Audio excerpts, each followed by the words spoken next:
জান্নাতে যেতে চান? কোরআন শিখুন। কোরআন আছে, ইমান আছে, ইমান আছে, জান্নাত আছে। কোরআন নেই, ইমান নেই, ইমান নেই, জান্নাত নেই। তাই মুমিন দাবি করতে হলে কোরআন শিখতে হবে। কোরআন শেখা মানে শুধু পড়া নয়। কোরআন শেখা মানে শুদ্ধ করে পড়া। কোরআন শেখা মানে বোঝা। কোরআন শেখা মানে আমল করা। আমাদের মোবাইলে মেসেজ আসে বিভিন্ন অফার নিয়ে, মিনিট অফার, এমবি এর অফার। আমরা পড়ি, পরে বুঝি, তারপর বুঝমতো আমরা আমল করি, অর্থাৎ কাজে লাগাই। যেটা আমার প্রয়োজন সেটা আমরা কাজে লাগাই। কোরআনও একটা মেসেজ আল্লাহর পক্ষ থেকে অফার দিয়ে পাঠিয়েছেন। কিসের অফার? জান্নাতের অফার। সুতরাং কোরআন পড়তে হবে। আল্লাহর পক্ষ থেকে যে মেসেজ আসছে এটা পড়তে হবে, বুঝতে হবে, সেই অনুসারে আমল করতে হবে, তাহলেই জান্নাত। সুবহানাল্লাহ। আমরা আমাদের দেশে শুধু পড়াটাকেই কোরআন শেখা মনে করি, এটা ভুল। কোরআন শেখা মানে শুধু পড়া নয়। কোরআন শুধু পড়ার জন্য আসেনি।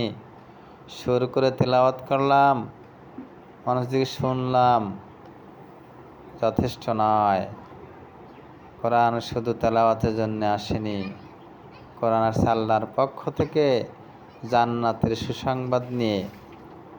আর সেই জান্নাতে যেতে হলে যা কিছু করতে হবে কোরআন তা পুঙ্খানুপুঙ্খরূপে বর্ণনা করে দিয়েছেন।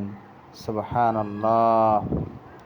তাই সবাইকে কোরআন শিখতে হবে। 1 নম্বরে কোরআন শুদ্ধ করে পড়তে হবে, বুঝতে হবে, আমল করতে হবে। শুধু সুর করে তেলাওয়াত করার নাম কোরআন নয়। তাহলে কোরআনের যে উদ্দেশ্য ব্যর্থ হবে। কোরআন শিক্ষা থেকে মুখ ফিরিয়ে নিলে, কোরআন শিক্ষার আগ্রহ না থাকলে মনে করতে হবে ঈমান নাই।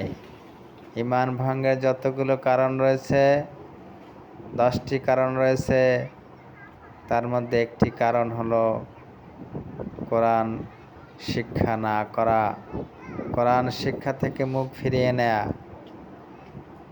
তাই ঈমান রাখতে হলে অবশ্যই অবশ্যই অবশ্যই কোরআন শিখতে হবে।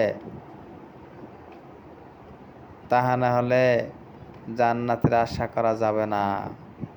আল্লাহ তাআলা আমাদের সবাইকে কোরআন শেখার অর্থাৎ শুদ্ধ করে পড়া, বোঝা এবং আমল করার তৌফিক দান করুন।